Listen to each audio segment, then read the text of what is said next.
Bueno, buenas tardes a todos y todas y bienvenidos a una nueva edición del seminario Urnas y Democracia. En el día de hoy vamos a estar analizando los resultados del referéndum sobre la LUC que tuvo lugar en Uruguay el pasado domingo 27 de marzo. La LUC es la Ley de Urgente Consideración, conocida como LUC más cortito. Y para poner un poco en contexto, este fue un proyecto impulsado por el gobierno de Luis Lacalle Pou que se aprobó pocos meses después de su llegada al Ejecutivo durante la pandemia y que incluía modificaciones en temas como vivienda, educación, sanidad, combustibles, y que recibió una serie de reproches de diversas organizaciones sociales, sindicatos y el Frente Amplio, que iniciaron una campaña de recogida de firmas para la celebración de un referéndum que finalmente tuvo lugar el pasado domingo y que arrojó unos resultados muy justitos, ¿no? Tuvimos un 49,8% para el no a la derogación y un 48,8% para el sí. Así que hoy vamos a estar analizando esto. Más allá de una consulta sobre el referéndum, se hablaba también de que quizás era una especie de elección de medio término al cumplirse justo ahora la mitad del mandato de Luis Lacalle Pou. Y vamos a estar analizando esto, cómo impacta la coalición multicolor al Frente Amplio, y para ello tenemos a dos ponentes de lujo. Estamos reproduciendo parte de la mesa de análisis político de perspectiva. Tenemos por una parte a la doctora Fernanda Boidi, Senior Fieldwork Coordinator de la POP de la Universidad de Vanderbilt. ¿Cómo estás, Fernanda? Y por otra ¿Qué tal? parte... Muy bien, gracias. Por otra parte, al doctor Daniel Chaschetti de la Universidad de la República del Uruguay. Un gusto estar acá, gracias por la invitación. Bueno, vamos a... La mecánica va a ser similar a la de otros seminarios. Ahora van a exponer su parte los ponentes. Me han comentado que va a ser un poco interactivo, se van a ir intercalando entre los dos para hacerlo más dinámico, también para que pueda haber interacción con el público. Y nada, por mi parte agradecerlos, es una alegría que podamos estar celebrando hoy este seminario y cuando queráis ya podemos arrancar. Genial, muchas gracias. Muchas gracias por la invitación. Es un gusto compartir este espacio con ustedes, bueno, con Daniel, por supuesto.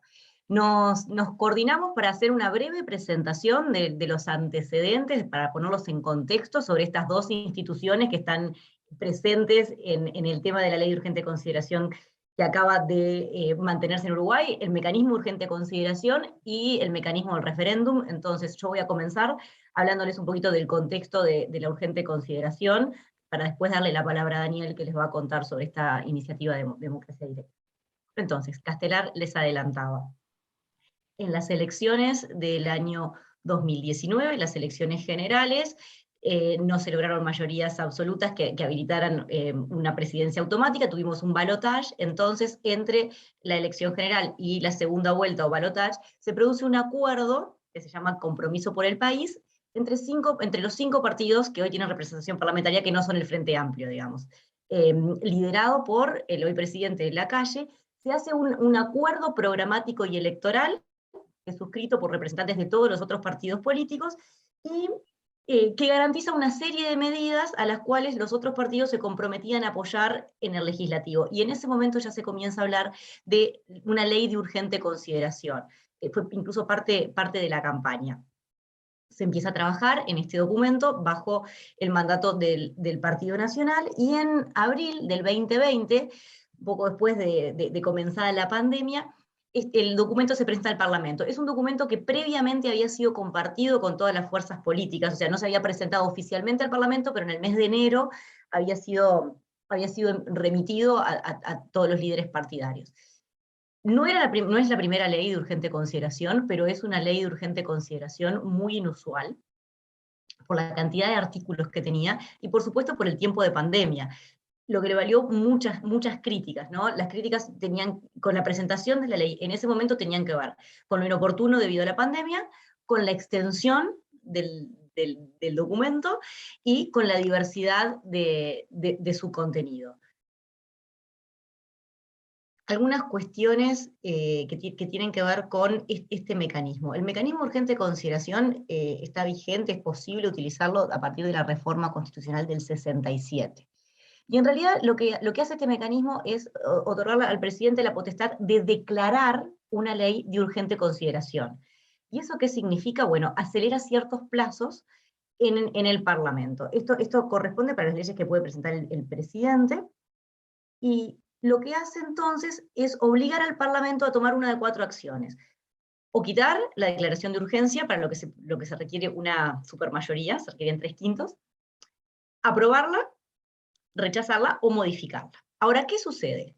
¿Dónde está el truco con esta ley? Bueno, que si el Parlamento no se pronuncia dentro de los plazos, si son 45 para la primera cámara, y si hay modificaciones o no, cambia un poquito, pero son plazos muy cortos, si el Parlamento no se pronuncia, hay una aprobación tácita de la ley.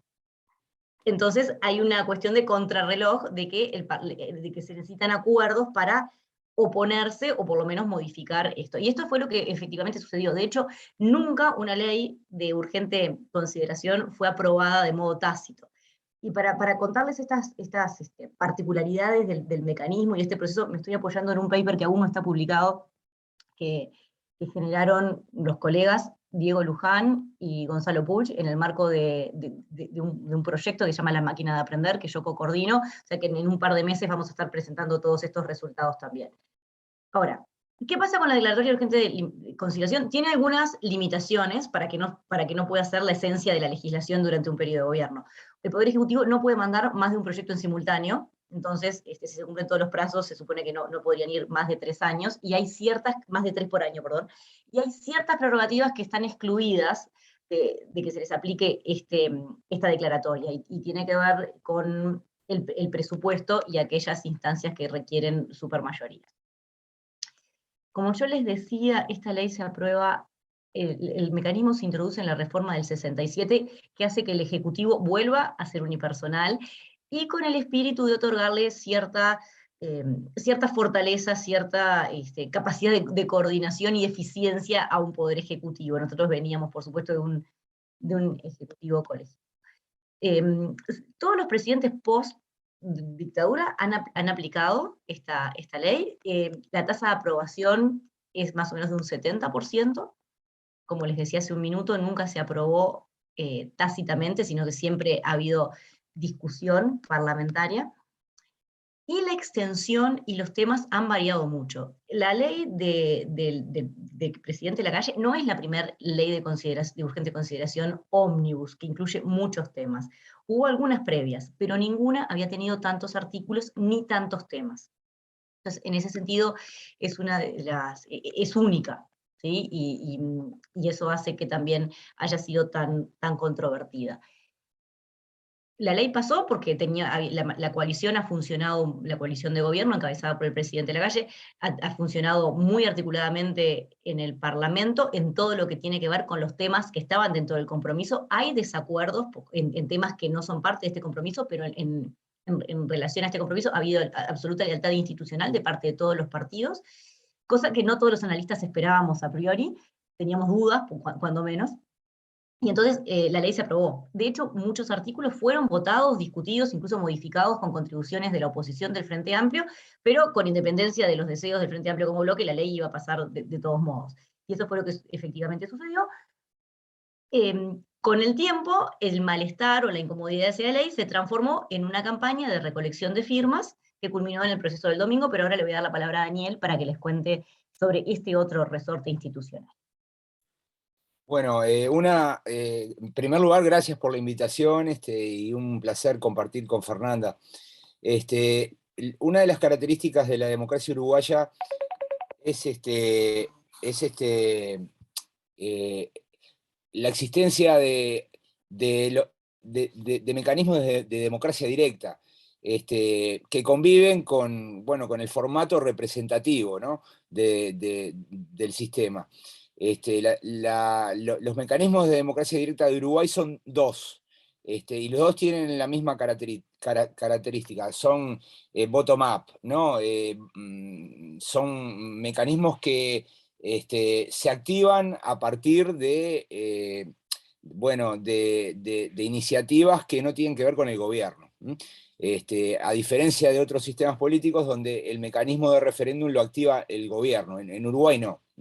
El referéndum es uno de los dos mecanismos, el otro son la posibilidad de reformar la Constitución, que bueno, eso ha permitido que algunos grupos, como por ejemplo los jubilados y pensionistas, hayan logrado colocar en la Constitución, por ejemplo, de que sus pensiones se ajusten de acuerdo al índice medio de salario, por ejemplo, ¿no? Entonces, muchas veces algunos sectores de la sociedad pueden intentar ese tipo de acciones a través de los mecanismos de democracia directa.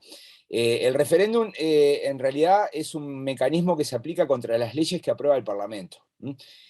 Cualquier ley, luego de ser promulgada por el Poder Ejecutivo, puede ser recurrida en los siguientes 12 meses, y bueno, para eso se exige bueno, que haya una recolección de firmas del 25% del padrón electoral, ¿no? Es una cifra muy alta, y bueno, y eso ha llevado al hecho de que, bueno, de que no tengamos tantos referéndums, pero cuando los tenemos son realmente importantes, ¿no? Este es el cuarto referéndum desde 1985, el primero fue en abril del 89, en torno a la ley bueno, que amnistió a los militares. El segundo fue en 1992, en torno a la privatización de empresas públicas. El tercero fue en diciembre del 2003, en torno a una ley que permitía a la petrolera uruguaya ANCAP asociarse con privados, y este es el cuarto, ¿no? Digamos, para hacer un poco, para sintetizar, ¿no? Una vez aprobada la LUC, que como decía Fernanda, era una ley ómnibus y aprobada a través del mecanismo de urgente consideración, la oposición y los sindicatos quedaron bastante molestos porque al ser una ley que modificaba más de 30 políticas públicas y al considerar que fue aprobada durante la pandemia, creían que, bueno, que muchos de los aspectos allí sancionados no habían tenido la suficiente discusión. Cuando uno mira cómo fue votado el articulado, encuentra que, bueno, digamos, casi la mitad de los artículos fueron aprobados con el voto de todos los partidos, ¿no? Por lo cual, lo que ocurrió fue que el Frente Amplio, que es el partido más grande, pero que está en la oposición, junto a la central sindical y algunas organizaciones sociales, como las organizaciones feministas, los cooperativistas, etc., decidieron recurrir 135 artículos. Artículos que tenían que ver con, bueno, con aumento de penas, con modificaciones al Código Penal, con artículos referidos a las modificaciones que se introdujeron en la Ley de Educación, artículos vinculados bueno, al derecho de ocupación en las huelgas por parte de los sindicatos, y así sucesivamente. Yo conté un total de 14 políticas públicas que estos 135 artículos referían, ¿no? Entonces era un referéndum bastante complejo. Y bueno, en cierto modo, la recolección de firmas se realizó bajo pandemia. Fue algo inesperado, porque en realidad ningún analista creía bueno, que podían llegar a recogerlas, y lo hicieron. Y yo creo que el propio gobierno estaba convencido de que no alcanzarían las firmas, pero bueno, las firmas se lograron, se presentaron 800.000 firmas, que es algo así como el 28% del padrón. La Corte Electoral empezó la ratificación, porque cuando los impulsores del referéndum recolectaban las firmas, necesitaban la firma y la huella digital del firmante, ¿no? Entonces había que ver que no hubiese repetidas, bueno, que los datos allí incluidos fueran los correctos. y bueno, aproximadamente el 9% de las firmas que se recolectaron fueron descartadas, el resto fueron validadas, y bueno, la Corte Electoral fijó la realización del referéndum para el domingo 27 de marzo del 2022. Una vez que se ratificó, se lanzó la campaña, y bueno, la campaña fue bastante complicada, porque la dispersión de asuntos sobre los que versaba el referéndum llevó a que, bueno, digamos, la campaña de los dos bloques buscara simplificaciones, a veces exageradas, ¿no? Y eso, bueno, a quienes analizamos no nos dejó muy satisfechos. De todas maneras, hubo muchos debates, y un cierre bastante polémico, donde el presidente de la República asume la responsabilidad de defender los 135 artículos. Quiero decirles que en Uruguay la legislación y la Constitución en particular es bastante estricta al prohibirle al presidente de la República hacer política, y bueno, en general todos los actores políticos están en guardia cuando hay elecciones. Pero claro, esto es un referéndum contra una ley que el propio presidente impulsó, por lo cual no había impedimento legal, pero bueno, no dejaba de sonar como un poco extraño, ¿no? Ver al presidente y los ministros en el territorio durante varias semanas, tratando de, bueno, de mejorar la intención de voto de la opción que defendía el gobierno, que era la opción por el no. Esto vale la pena aclararlo. El no refiere a la ley, sino refiere al recurso al recurso de anulación. Y el sí, que en verdad estaba en contra de los 135 artículos, era el sí al recurso de anulación. Eso es un primer problema cognitivo, ¿no? Que a veces a los votantes confundía, pero bueno, a esto se agregaba el hecho de que cada papeleta tenía un color. La del no tenía el color celeste, que es un tema polémico, porque bueno, porque eso está asociado con la selección de fútbol, entonces los auspiciantes del sí, opositores al gobierno, protestaron frente a la Corte Electoral porque le dieron el color celeste.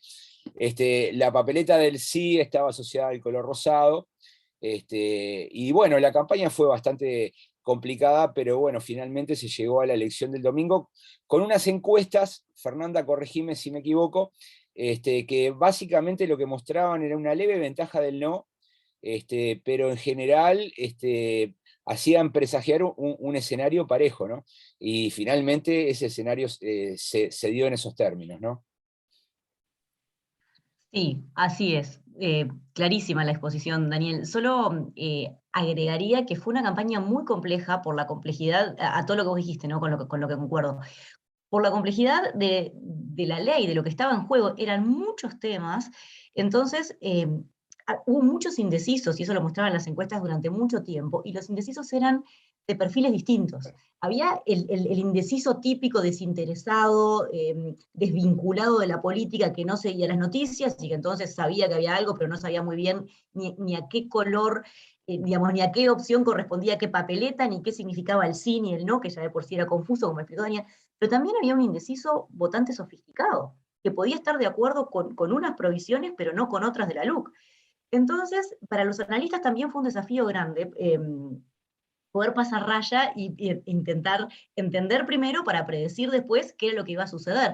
Y al final de cuentas, la cuestión se redujo, bueno, adicionado a eso está la oposición o no a la utilización del mecanismo de este modo. O sea, no hay dudas de que el mecanismo es legal, es constitucional, pero como decíamos antes, había cuestionamientos a su uso en el contexto de pandemia y sobre tantos temas y con tantos artículos. Entonces, tal vez había algún votante que podía o no coincidir con los contenidos sustantivos de la ley, pero elegía manifestar su protesta al uso del mecanismo. Y de hecho tuvimos un porcentaje alto de voto anulado, un poquito más alto de lo que vemos habitualmente en elecciones nacionales y también de lo que se ve en los referéndums. Pero decía, para resumir sobre la campaña, se terminó volviendo una cuestión de apoyo o no al gobierno. Que no es tan claro que haya sido así, pero la clave en la que lo leímos durante casi toda la campaña fue esa, porque la aprobación presidencial está bastante por encima de los logaritmo que obtuvo el no, o sea, el apoyo explícito que obtuvo el no en la votación del domingo pasado. De todos modos, parece que el presidente fue la carta ganadora, si se quiere, la buena evaluación de su gestión, traccionado probablemente por una buena evaluación del manejo de la pandemia, tuvo mucho que ver en este resultado, y en la salida sobre el final del presidente a poner la cara y a digamos, responsabilizarse por la ley. Él fue muy cuidadoso en esto, en el momento de que sí defendió la ley, pero no instaba a votar, ¿no? Caminó sobre esa cornisa todo el tiempo. Daniel, no sé si vos querés agregar algo sobre eso. Sí, solo que bueno, como la elección cae en la mitad del periodo, en cierto modo los propios actores la enfocaron en esos términos, ¿no? Y, y en cierto modo los argumentos de uno y otro bando se fueron centrando en el hecho de que esto era una especie de plebiscito sobre el gobierno, sobre la marcha del gobierno. El gobierno manejó argumentos en la campaña como esto es un palo en la rueda, no nos dejan gobernar, nos quieren hacer volver atrás. Y bueno, en cierto modo yo creo que la votación terminó moviéndose hacia ese terreno, ¿no? Una simplificación que obviamente el electorado, que bueno, que no tiene tiempo de estudiar 135 artículos que refieren como a 12 o 13 políticas públicas, terminan, bueno, asumiendo ese tipo de argumentos y sobre todo, bueno, siguiendo a los partidos políticos que siguen estando fuertes, ¿no? Entonces es casi imposible divorciar el referéndum y sus contenidos de lo que es digamos, la pulseada entre el gobierno y la oposición, ¿no?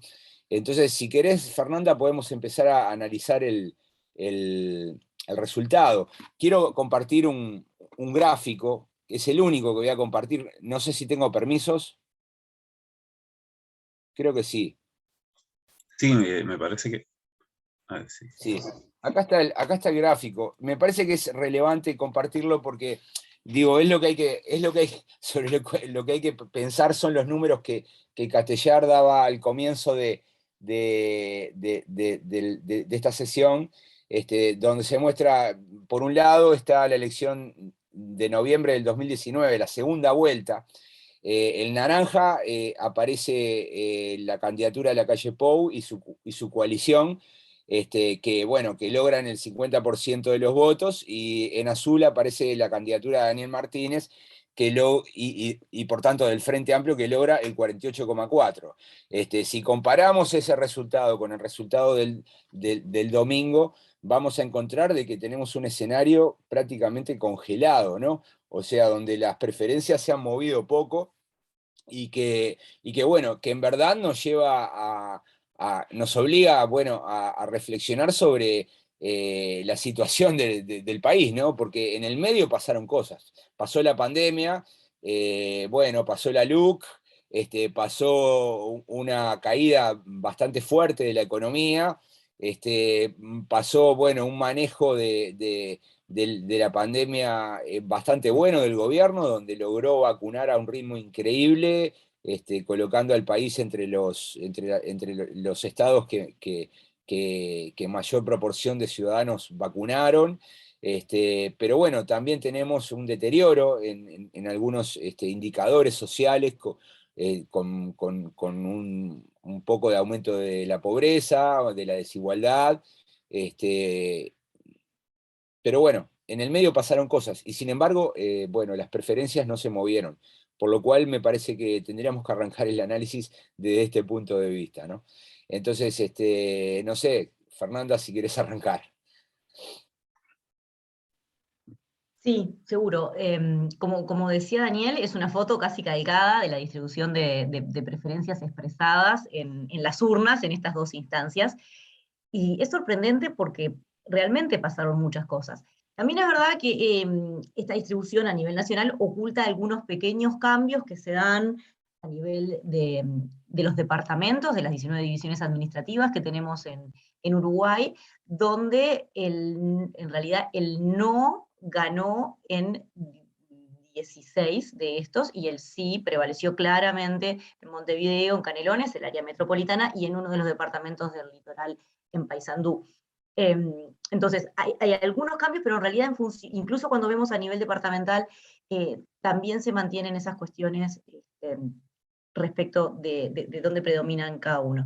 ¿Y cómo leemos esto? Bueno, hay muchos que están pensando qué significa esto de cara a la carrera 2024, porque para muchos políticos, para muchos miembros del gobierno, pero también de la oposición, fue una especie de testearse en el ruedo de la campaña. Nuestro ministro de Salud, el ministro de Salud del Uruguay, cuya gestión está muy bien evaluada, vinculada a la pandemia, es un outsider. ¿Sí? Llegó al ministerio y eran muy pocos los ciudadanos que lo podían reconocer. Bueno, se empezó a probar en el ruedo de los actos políticos, cosa que no había hecho en la campaña previa porque no era una figura visible de cabildo abierto de este nuevo partido que adquirió tanta relevancia en Uruguay en los últimos años y seguramente en el próximo tiempo también. Bueno, se habla de que puede ser un candidato para una fórmula presidencial y entonces esta instancia fue una oportunidad para testearlo en el mano a mano con los votantes. Lo mismo con los otros líderes de la oposición, lo mismo con los candidatos que aspiran a suceder al presidente Lacalle encarnando una candidatura por el Partido Nacional. Entonces, fue un probarse de las aguas, y los resultados alertan a muchos, porque, digamos, la buena aprobación presidencial, pero producto del manejo de la pandemia, como lo muestran los datos de opinión pública, probablemente no continúe con la inercia que llegó hasta acá, porque todos esperamos que la pandemia quede atrás. Entonces, ¿qué va a pasar en el próximo tiempo? ¿Qué va a pasar con la...? Voy a plantear algunas preguntas, tal vez Daniel quiera elaborar sobre ellas, o plantear otras, o capaz que algunas certezas. Entonces, ¿qué pasa con la aprobación presidencial y este vínculo tan fuerte en el que se ha anclado tanta cosa de apoyo ciudadano al presidente? Segundo, ¿cómo se para la oposición que no logró lo que buscaba, pero quedó muy bien posicionada y que ha recuperado, si se quiere, el optimismo o ha tenido un reconocimiento ciudadano que venía muy cascoteado después de haber perdido la presidencia, ¿verdad? Entonces, primero, habiendo alcanzado la recolección de firmas, y segundo, habiendo casi llegado a derogar la ley, ¿cómo se posiciona hacia adentro? ¿Cómo articula el Frente Amplio con los demás actores de la sociedad civil? ¿Y cómo se posiciona frente al gobierno? Porque no es lo mismo parársele al gobierno habiendo obtenido un 30% de apoyo a la derogación que habiendo casi llegado a lo que requería la legislación para que efectivamente cayera esta ley de urgente consideración. Después, ¿cómo funciona la coalición de gobierno? Esta coalición, como les decíamos, anclada en un compromiso programático y electoral, ha funcionado sorprendentemente bien, pero lo que esperábamos muchos. Y cabe esperar, tal vez, que este éxito sea un envión para que continúe haciéndolo de este modo en los próximos meses. Lo cierto es que la campaña para las elecciones 2024 se viene, ayer discutíamos con Daniel, dentro de 18 meses vamos a estar eligiendo candidatos presidenciales, entonces los precandidatos de cada partido, entonces no hay tanto tiempo para la producción legislativa de esta coalición, y a medida que transcurre el tiempo seguramente empiecen a aparecer los incentivos para separarse. Entonces, los resultados son claramente un apoyo a esta política del gobierno, en tanto se mantiene la LUC y van a poder anclar el resto de las políticas públicas que planearon implementar. De hecho, muchas ya se fueron implementando, pero ya esta semana tuvimos noticia de que se va a apretar a fondo el acelerador con otros temas que tienen que ver con educación y con otras áreas de política. Y cabe preguntarse qué va a pasar, porque digamos, la base legislativa está para seguir adelante, pero hay una gran interrogante de cómo se va a parar la oposición, que no es solo el Frente Amplio, en este caso también son los actores de la sociedad civil, si van a permitir que se siga adelante con esta pública, o va a haber medidas de oposición o trancazo, si se quiere, o si va a haber un diálogo que permita un avance consensuado de estas políticas. Daniel, no sé si querés agregar algo sobre esto. Sí, mira, lo primero, yo creo que el riesgo grande que tenía el gobierno en este referéndum fue salvado, porque si el gobierno perdía, yo creo que la coalición de gobierno corría peligro, y si corría peligro la coalición, también corría peligro la agenda de medidas o de políticas que quiere llevar adelante la calle Pou. Por tanto, digo, lo primero es que es un éxito del presidente. Lo segundo es que el gobierno, esto lo sé porque lo conversé con algunos actores importantes, esperaba ganar con mayor luz. ¿Mm? Sobre todo porque ellos estaban apoyados en la idea de que el presidente casi nunca ha bajado del 50% en las encuestas de aprobación. Incluso las últimas que se publicaron lo ubicaban entre el 52 y el 54%. Por lo cual ellos creían y lo tenían como un objetivo, transferir ese apoyo a votos en el referéndum. El hecho de no haberlo logrado les generó cierta preocupación, pero bueno, en todo caso digamos que hay un éxito del gobierno, ¿no? Mucho peor hubiera sido si hubiese caído derrotado, hubiese sido una situación bastante complicada. Lo segundo es que la oposición, si bien no logró su objetivo, que era derogar esos 135 artículos, estableció un desafío fuerte, ¿sí? Y tiene buenas razones para ser optimista en el futuro. Yo creo que digamos, la oposición ahora tiene una responsabilidad por el hecho de que, bueno, de que el resultado es lo que no hace otra cosa que confirmar que tenemos un país dividido en materia de preferencias en dos mitades. Entonces, la oposición está obligada a buscar el diálogo con el gobierno. Y yo creo que el gobierno también debería estar obligado a generar un diálogo mayor con la oposición. Quiero ser muy preciso porque una cosa es estar aquí en Uruguay y ver los hechos día a día, y otra cosa es mirarlo de afuera. Cuando yo digo diálogo, me refiero al hecho de que normalmente lo que ocurre en el Parlamento uruguayo es que cuando hay una mayoría, esa mayoría controla el proceso legislativo. Y lo que hace es imponer con votos y generar resultados en materia de reformas de políticas públicas. Y lo que va a exigir la oposición es tener otra clase de participación y que sus puntos de vista sean tomados en cuenta. En estos 18 meses de gobierno útil, digamos, sin que el efecto electoral sea profundo ni distorsionador de las agendas, yo creo que ahí el gobierno va a tener que tratar de pasar algunos de sus compromisos programáticos. Hay uno que es preocupante porque puede terminar siendo una reforma impopular, que es la reforma de la seguridad social. Uruguay tiene un sistema bastante amplio, pero deficitario, y parece razonable iniciar un proceso de cambios. Obviamente que la primera medida va a ser modificar la edad de retiro, eso es algo que se ha discutido en otros países. Se está hablando de pasar de 60 años a 65, que es algo razonable, pero bueno, que la gente no lo ve tan razonable, porque todo el mundo en primer lugar piensa en su vida y en el momento de poder retirarse. Por lo cual ahí va a haber un problema. Yo creo que ese cambio es ineludible, el gobierno lo va a tener que encarar, y lo va a tener que encarar en las próximas semanas, empezar porque no admite esa reforma, digamos que no admite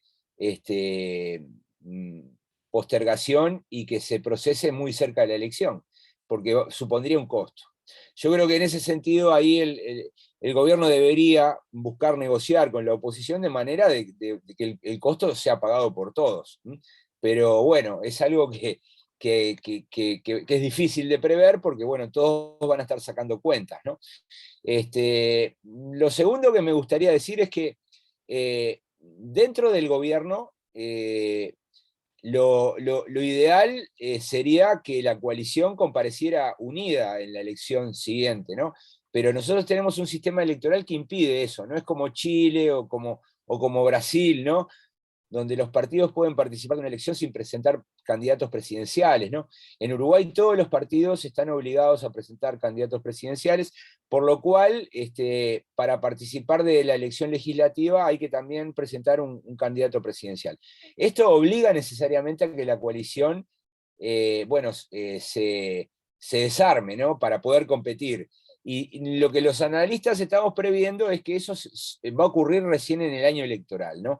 Ahora, me parece a mí que adentro de cada partido ya hay movimientos, ¿no? Y eso puede ser un problema también para el gobierno, pero también para la oposición, porque dentro de la oposición no hay tampoco un líder claro que como había antes, que decíamos en su momento era Tabaré Vázquez, o era José Mujica, o Danilo Astori. No, ahora en la oposición también hay varios aspirantes, entonces me parece a mí que hay que ver cómo impactan. Nosotros estimamos que habría 18 meses para que el gobierno trate de llevar adelante su agenda, pero también podría ser cierto que los tiempos electorales se aceleren y el tiempo efectivo de gobierno se reduzca más todavía. Los apoyos dentro de la coalición son variados, pero las preferencias no son homogéneas.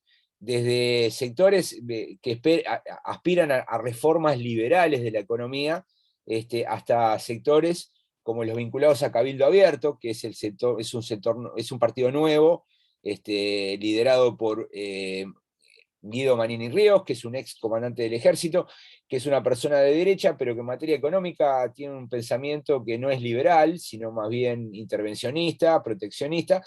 Hay que ver cómo se negocian esas diferencias. Entonces la pregunta es, ¿cuánto va a arriesgar el gobierno tratando de impulsar reformas que le permitan marcar un sello, ¿no? Porque en definitiva, hasta ahora el gobierno ha hecho algunas cosas bien, pero los cambios que ha introducido no han sido tan drásticos como para considerar que se ha abandonado, por ejemplo, la matriz socialdemócrata histórica desde el país.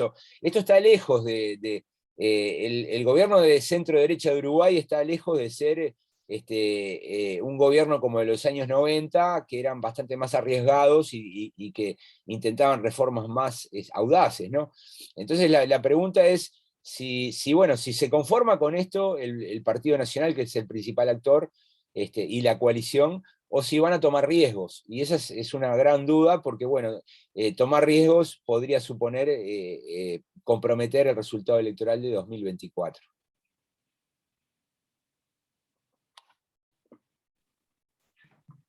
Bueno, sí, coincido con esto que está diciendo Daniel. El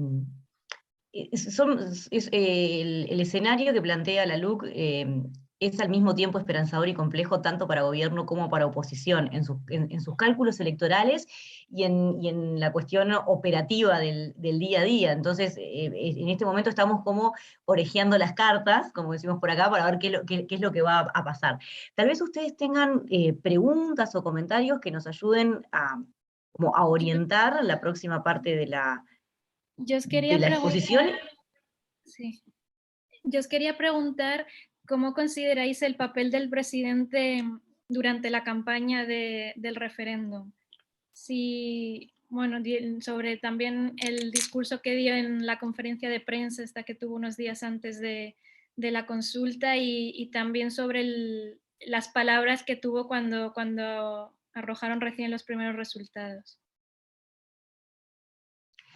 Bien, puedo empezar yo, si les parece. Al principio hubo una no campaña.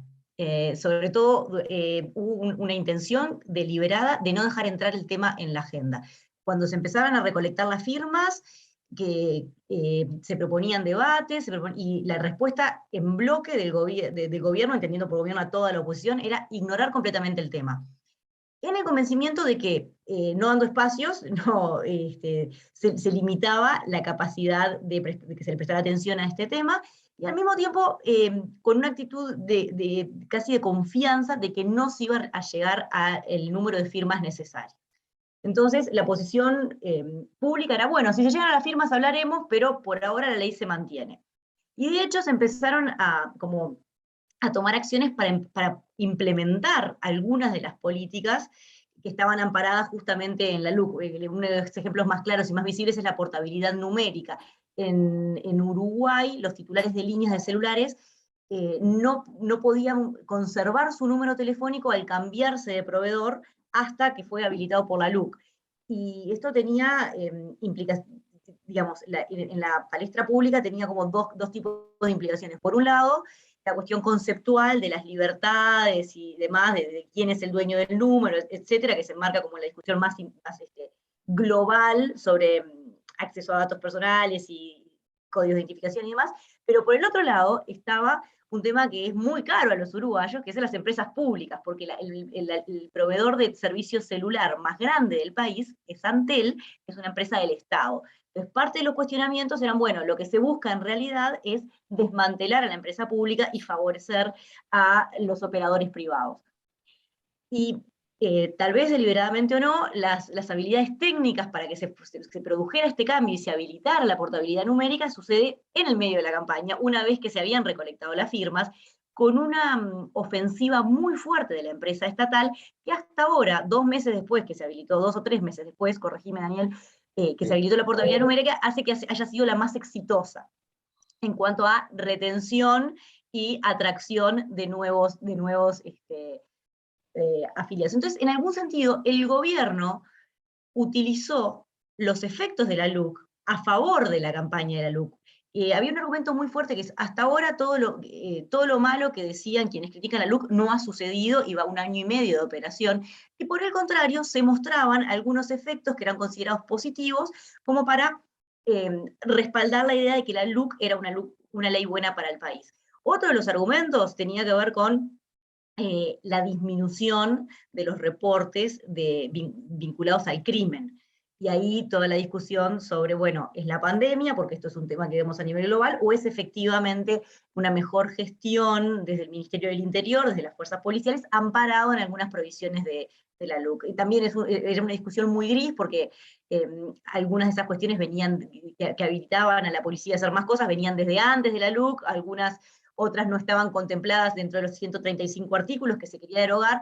Pero entonces, desde el gobierno se usó los propios efectos de la LUC o la ausencia de efectos negativos para hacer campaña a favor de la ley. Y al mismo tiempo, siendo más en específico a tu pregunta, Castella, el presidente fue muy cuidadoso, porque cuando sí salió a la esfera pública a defenderla, fue muy claro de defender la ley, que como decía Daniel, no habría un conflicto de legitimidad legal ahí, porque es una ley de su gobierno, y no está defendiendo el recurso a la instancia electoral. Ahora, sí los ministros y sí todos los demás cuadros que estaban habilitados hicieron campaña mucho más activamente. Pero la campaña del gobierno se concentró en los últimos 2 meses. ¿Sí? Mientras la campaña del sí, es decir, de la iniciativa de derogar la LUC, estuvo muy presente, sobre todo en el último tiempo de recolección de firmas, y no cesó en sus esfuerzos una vez que se logró corroborar que se habían alcanzado las firmas necesarias para habilitar el recurso del referéndum, se mantuvo más bien silenciosa, más bien ignorando la respuesta de la defensa de la ley. Entiendo que cuando se vio que ya sí era el momento, y que además que se acercaban las voluntades a poner en riesgo el mantenimiento de la ley, apareció con mucha fuerza esta campaña que tuvo como una figura poco activa al presidente hasta el final, hasta el último tramo, donde sí sucede esta conferencia de prensa, donde otra vez defiende la ley, no la instancia. Y en la misma línea, cuando el domingo a la noche, una vez que se conocen los resultados, se presenta no con los líderes de la coalición, ¿sí? No con los comandos de campaña de defensa del no, sino desde Torre Ejecutiva, es decir, desde la sede de la presidencia, con todo el Consejo de Ministros detrás, ratificando que se trata de una política del gobierno. ¿Sí? Y digamos que el evento electoral quedó atrás, pero que lo que se ratifica es la política del gobierno en una especie de vínculo directo entre gobernantes electos y ciudadanos, ¿no? Bueno, esto es lo que nosotros propusimos, esto es lo que ustedes votaron, esto es lo que se vuelve a ratificar en las urnas, y acá quedó laudado el tema. A partir de mañana apretamos el acelerador a fondo para implementar estas políticas y otras que estaban pendientes. De hecho, de eso trató la conferencia, de qué era lo que se venía a presentar como nuevas medidas a las que se iba a dedicar el Ejecutivo a partir del día lunes. Yo tengo un pequeño matiz con esto, porque yo creo que la calle Pou comenzó a hacer campaña en noviembre del año pasado. Nosotros seguimos la agenda del presidente que se publica en el sitio web de Presidencia. Hay un apartado que son las noticias que cubren toda la actividad del presidente. Durante el periodo enero-octubre de 2021, el presidente tenía en promedio 4 salidas mensuales a actividades donde le permitía vincularse con los medios de comunicación. A partir de noviembre, ese promedio saltó a 21 por mes. O sea que el presidente salió a la cancha. Es cierto que allá por noviembre su discurso era un poco más amplio, porque recién se estaba instalando el tema de la campaña. Pero lo cierto es que el presidente fue central en la campaña, ¿no? Él se reunió, por ejemplo, con todos los intendentes de la coalición. Los intendentes son figuras poderosas en Uruguay. Se reunió con los legisladores. Él participó activamente del diseño de la campaña. Lo segundo que quiero decir es que la calle Pou es un presidente magnífico en términos comparados, ¿no? O sea, magnífico en el sentido de que él es un muy buen político. Tiene una productividad política interesante, ¿no? Cuando uno lo compara con Duque, con Piñera, o con Alberto Fernández o Bolsonaro, se da cuenta que es un cuadro de mayor nivel. Entonces digo, así como, digamos, en Uruguay los partidos de izquierda están por encima de la media de América Latina, yo digo que los partidos de derecha también pasa lo mismo, ¿no? La política es de buena calidad. Entonces, la calle Pou es un líder bien interesante. El problema es que la participación tan activa de la calle Pou genera un desequilibrio muy fuerte en la competencia, ¿no? Que es algo que no había ocurrido antes, porque en los 3 referéndums anteriores los presidentes no habían participado.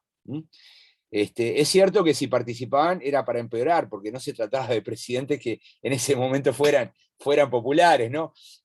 Jorge Valle en el 2013, su popularidad estaba en el piso. Sanguinetti en 1989 también, o Luis Alberto Lacalle, el padre de la calle Pou, en 1992 su popularidad estaba en el piso. Pero lo cierto es que este es el primero que lo hace, y lo que ocurre es que se genera un problema de desequilibrio, porque los medios de comunicación lo siguen, lo cubren, y cuando uno mira los informes, de coberturas de la campaña, el hecho de que el presidente y los ministros estén en el territorio, estén recorriendo el país, genera una relación de 8-1, ¿no? En cobertura, ¿no? Entonces, para mí ese es un problema. Es un problema más general, ¿no? Como que tendríamos que reflexionar un poco, ¿no? Sobre este asunto. A nivel de las elecciones nacionales lo hemos resuelto prohibiéndole, y somos bastante, todos estamos mirando eso, la oposición mira eso, pero en términos de los referéndums es como tampoco un poco ilógico prohibirle, pero nos genera esta situación, ¿no? Respecto a la reacción, yo creo que a mí me dio mucha pena, me dejó insatisfecho la conferencia que dio el domingo. Yo esperaba que él reconociera que el país está dividido en 2 y que tuviera una sensibilidad mayor, y que dijera, me voy a sentar a conversar con la oposición.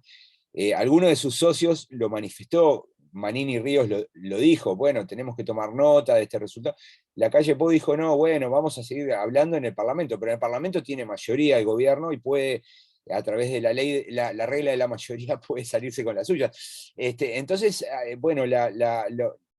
yo esperaba como una reacción un poco más altruista, ¿no?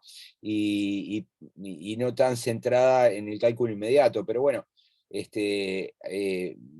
así está. Tal vez si él hubiese sacado un poco más de luz en el resultado, tal vez capaz que él hubiese tenido otro tipo de reacción, pero me parece que frente a la paridad dijo, vamos a tener que seguir con lo que estamos haciendo, confiar en que tarde o temprano va a dar resultado, me parece. Sí, el tema del... Perdón, adelante. No, continúa.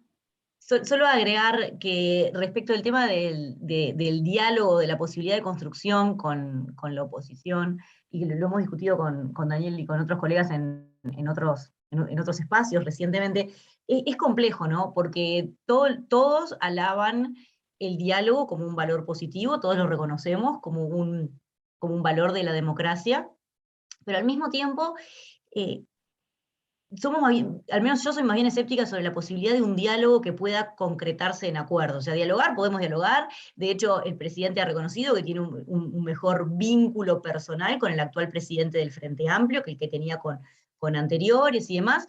Y esto de que las puertas están abiertas, sí, pero diálogo conducente a acuerdos es difícil, ¿no? Porque además para los temas que se vienen, como bien señalaba Daniel, hay poco espacio para acuerdos que aparezcan como ganar-ganar, o potencialmente para ganar-ganar para los dos bloques, ¿no? La reforma de la seguridad social va a tener costos, seguramente costos políticos. Entonces, ¿qué incentivos tiene el Frente Amplio para embarcarse en eso? Si de todos modos el gobierno podría pasar la reforma y entonces responsabilizado por esos costos. Entonces, es difícil que se encuentren esos espacios. Ojalá se encuentren desde la comunidad académica. Tratamos de generar algunos espacios para esto, pero realmente luce complicado por la actual distribución de fuerzas electorales y en el Parlamento, y por la estructura de incentivos que tienen gobierno y oposición. Sí, yo lo que digo es que si no se encuentran caminos de diálogo, lo que podemos tener antes de terminar el periodo es un nuevo referéndum. No lo descarto. Porque, bueno, cuando no bien aparezca una ley que sea suficientemente inaceptable y que, bueno, que los puntos de vista de la oposición no sean contemplados, podría darse el caso de que haya un nuevo intento. Y no hay que olvidarse que a Jorge Valle le pasó esto, de tener dos intentos. Uno lo desactivó, cuando juntaron las firmas, agarró y mandó un proyecto de ley anulando la ley para no hacer el referéndum y no perderlo. Pero bueno, el problema es no acorralar a la oposición. Ahí me parece que el gobierno tendría que ser más fino y buscar, no digo, estoy de acuerdo con lo que dice Fernanda, hay puntos donde no se puede, son problemas ideológicos, ¿no? Pero cuidando los procedimientos y las formas se puede procesar las decisiones de otro modo. Yo creo que lo que se hizo con la LUC, o sea, el referéndum es hijo del mal procedimiento escogido con la LUC, porque es como una especie de viveza criolla, ¿no? Paso una ley ómnibus por un mecanismo de urgente consideración en pandemia. Es como que demasiado inaceptable. Ahora, si se hubiesen buscado otros mecanismos, dividir esa ley en 4 o 5 leyes y bueno, y tramitarla sin los plazos que te establece la urgente consideración, capaz que no hubiésemos tenido un resultado así. Pero bueno, hay que ver qué decisiones van tomando. Lo cierto es que el país sigue dividido en dos mitades y me parece que desde la academia tenemos que ayudar a que las dos mitades se encuentren, ¿no? Es un poco por lo menos es el espíritu que siento que predomina, ¿no? ¿Y cómo sentís vosotros que se han quedado los ánimos en el Frente Amplio después de los resultados del domingo, en la militancia? Porque si bien no se consiguió la victoria del sí, sí que ha sido un poco una hazaña, ¿no? Conseguir primero las firmas durante pandemia y luego un resultado tan parejo. Y también cómo reactivar este activismo, que no es lo mismo siendo gobierno que siendo oposición. ¿Cómo veis vosotros eso? Fernanda. Vale. Bueno, esto ha sido positivo para el Frente Amplio. Ha sido positivo, más allá del resultado, que obviamente no lo fue, ¿verdad? Pero creo que a eso apuntaba con claridad tu pregunta. El volver a reconectarse con la ciudadanía, la autocrítica más o menos pública que se ha hecho desde el Frente Amplio es que se había perdido, y como causante de la pérdida de las elecciones del 2019, es que se había perdido contacto con las bases, y entonces todo el proceso de recolección de firmas, que no fue solo Frente Amplio, ¿verdad? Fue Frente Amplio, y en algunos casos principalmente los sindicatos y organizaciones de la sociedad civil y activistas y demás, pero esa cosa de volver a reconectarse y poder hacer una demostración de fuerza, primero alcanzando las firmas cuando no estaba claro que lo lograran, y ahora casi llegando a el igualismo requerido para derogar la LUC, es algo que revitaliza, no solo en lo anímico, también en la logística. Se vuelven a aceitar los cuadros partidarios y la movilización en medio término. O sea, entonces es como que se empieza como a ejercitar el músculo que había quedado dolido y resentido de las elecciones nacionales, además con un pobre desempeño del Frente Amplio también en las elecciones municipales, ¿no? En las departamentales y municipales que fueron en 2020. Entonces, esto es como una instancia de decir, bueno, podemos hacer cosas y es una demostración de fuerza, de la militancia que, digamos, es visto positivamente por la dirigencia en una especie de círculo virtuoso para eso.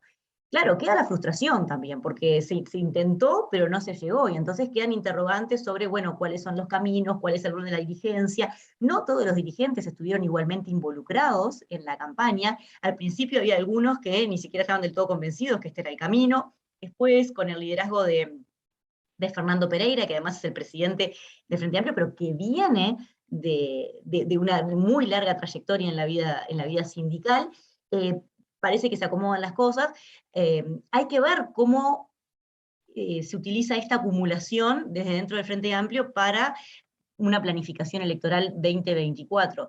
Yo entiendo que para los ánimos, a pesar de la derrota, todo este proceso en general ha sido positivo, y también, como les decía, para la logística de la movilización, pero ahora también quedan muchas preguntas por delante bueno, de qué se hace con todo esto, y sobre todo cómo se canaliza el Frente en la oposición. Hacía 15 años que el Frente Amplio no estaba en la oposición, y los primeros meses de gobierno, con pandemia y todo, se lo vio muy, muy incómodo en la oposición, no encontrando su lugar. Incluso frente a las medidas de la pandemia, haciendo una oposición muy hostil, después echando marcha atrás con eso. Entonces, ahora creo que tiene como estos 2 años y pico para ver y definir qué rol genera o qué rol ocupa o asume en la oposición. Y sobre todo en articulación con las organizaciones sociales también, porque hasta ahora venían en sociedad con eso. Y bueno, una gran interrogante que se abre en este sentido, bueno, ¿qué va a pasar con la reforma educativa, ¿no? A la que hay gran oposición sindical. Entonces, bueno, ¿qué va a pasar? Si el Frente Amplio va a mirarlo desde la vereda, si se aumenta la conflictividad, o se va a plegar a las organizaciones sociales, o qué va a suceder. Daniel, dejo que vos complementes esto. Sí, a ver, a los militantes les hace bien perder a veces, ¿no? Yo creo que los militantes del Frente Amplio estaban acostumbrados a ganar todas las elecciones, 15 años es mucho tiempo, y yo creo que los revolcones que tuvo en el 2019 y 2020 le hizo bien. Yo creo que la recolección de firmas y bueno, y tener que lidiar con un rival tan formidable como la calle Pou, le ha permitido ahora estar fuertes, ¿no? Es decir, cerrar el duelo por la derrota y encontrar una estrategia bueno, de acumulación, de retornar a la sociedad. Me parece que va a ser muy competitivo en el 2024. También se ha acelerado la aparición de nuevas figuras. Todavía está en disputa el liderazgo, pero es obvio que los intendentes de Canelones y Montevideo van a estar peleando, pero hay también por lo menos 3 senadores que están también ahí agazapados, que son Sánchez, Andrade y Vergara, y después tenés a Fernando Pereira, que es el presidente del Frente Amplio. O sea, como que tiene un nuevo liderazgo más joven, bueno, que era lo que se esperaba, ¿no? Le costó, pero lo está logrando. No creo que cambie mucho el rol opositor, ¿no? Me parece que lo que va a terminar pasando es que frente a cada reforma impopular se va a cruzar de brazos y va a votar en contra, y va a esperar bueno, que la gente le cobre al gobierno.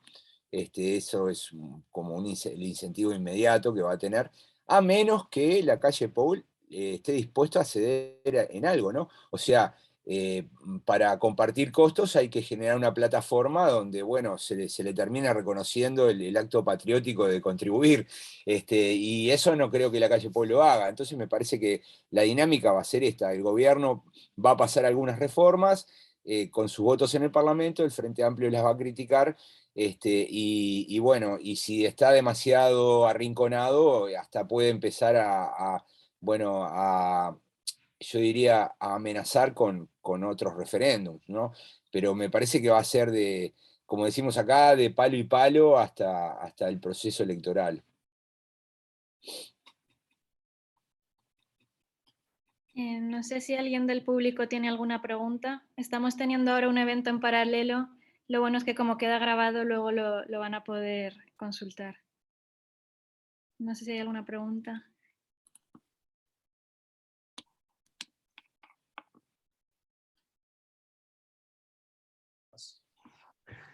A mí me gustaría saludar a Manolo, que lo veo ahí.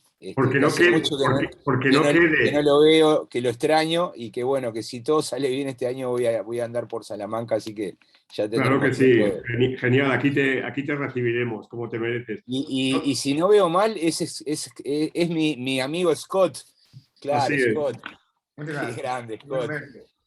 Solo íbamos a hacer un comentario, o tres comentarios, pero sobre la misma idea. En Ecuador aprobaron una ley muy similar a esta, que el Parlamento ha bloqueado. Y el caos que hay en la política ecuatoriana es interesante, ¿no? Digo esto para tomar una nota de ello. A propósito de la polarización, ¿no? O sea, yo creo que una de las lecciones es que en Uruguay la polarización no bloquea la política, digamos. Segunda cuestión, siempre sois muy duros y probablemente desde fuera vemos las cosas de manera mucho más dulce o de manera incluso más positiva, ¿no? Yo leía una entrevista que creo que se publicó en El País de Madrid el sábado con el presidente, en el que decía textualmente: si ganamos no pasa nada, no vamos a celebrar nada. Eso, decidme qué presidente de América Latina haría esa declaración. Si ganamos, no hay nada que celebrar, ¿no? Y la tercera cuestión era tuya, Scott, algo que has dicho. Yo solo estaba pensándolo también en una manera comparativa, entonces, pero va en ese rumbo, ¿no? Entonces es muy diferente de otros países, pero pensando en qué implica eso para tener un voto sobre el poder del presidente en términos comparativos, porque todos los presidentes en el resto del mundo, además, pero si quieren aumentar su poder, y lo han hecho por varios medios. Entonces, pensando no solamente en la campaña, pero en términos de qué implica eso para la democracia de Uruguay.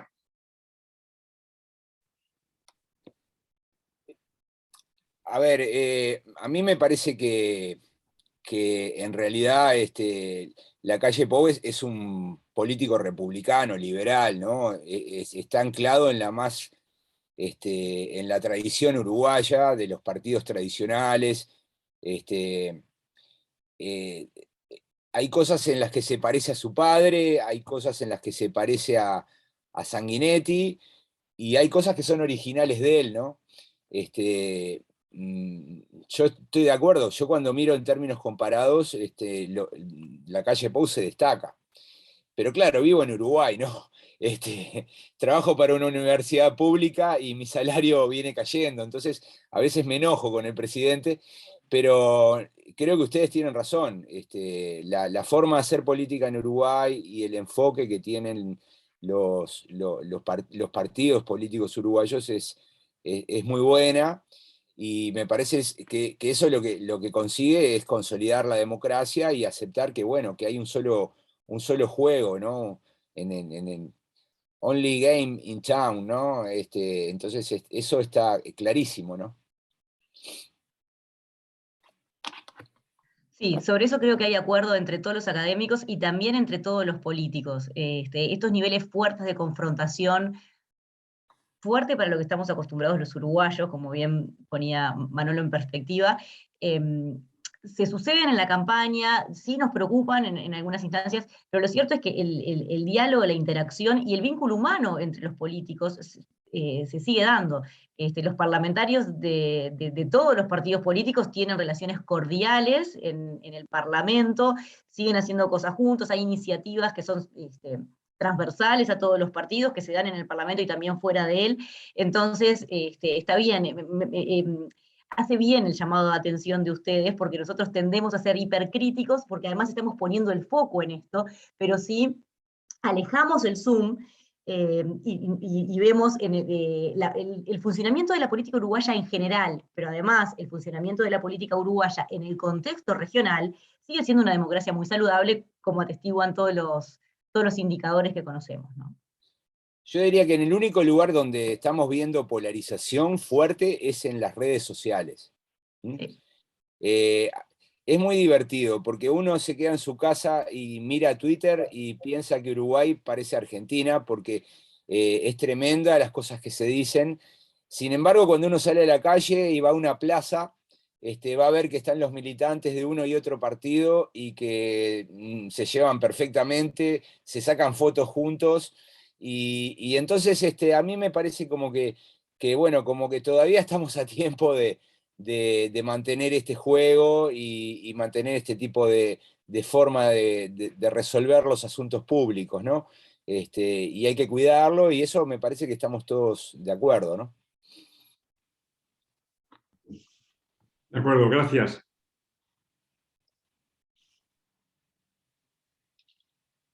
Bueno, pues si no hay ninguna pregunta más, creo que podemos ir cerrando aquí. Muchas gracias a los dos ponentes. Ha sido un placer teneros. La exposición además muy dinámica y amena. Hemos aprendido mucho todos. Va a quedar grabado, lo vamos a subir luego al canal de YouTube del área para que todo el mundo lo pueda consultar.